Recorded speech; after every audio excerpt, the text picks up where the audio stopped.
Kapag daw ba nag-apply ka dito sa Czech Republic is kailangan ikaw ay college graduate. So ganito guys, no, i-explain ko sa inyo. Kahit high school graduate po kayo, pwede po kayo maka-apply sa Czech Republic. Kung factory worker ang apply nyo, pwede po kayo maka-apply sa Czech Republic.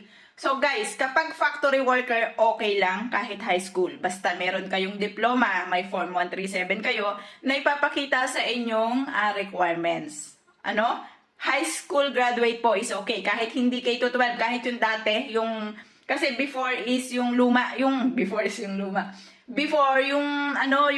hindi siya K-12, 'di ba? So hanggang lang siya, hanggang 4th year high school. So pwede 'yon. And then kapag bago na ngayon, yung kagaya ng may mga senior na ngayon, yung K-12, so pwede nyo rin pong i-present hanggang K-12. And then for example naman guys, na kayo naman ay nag-college. Ito naman yung points nyo kapag nag-college kayo. Kung halimbawa dyan sa Pilipinas, wala kayong ma-applyan na related doon sa inyong work. Pagdating nyo po dito, kung kayo ay college graduate, for example, ang inyong course ay engineering.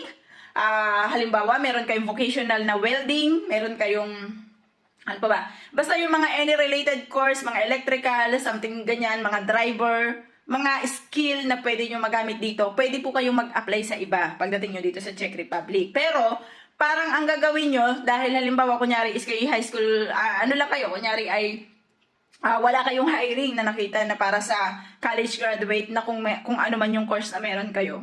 Parang gagawin nyo siyang stepping stone ang pag-apply as factory work. And then after nun, pagdating nyo dito, pwede nyo nang i-apply yan after 6 months, halimbawa, yung inyong company. For example, kagaya sa amin, meron kaming kasamahan na tapos siya ng engineering. Tapos kasamahan din namin siya na factory worker nung pumunta dito sa Czech Republic. Tapos after 6 months nang ilangan yung company namin ng engineering. So engineering course. Ngayon nag-apply siya, so natanggap po siya. So yun yung pinakamabilis na explanation. Pwede ang high school graduate.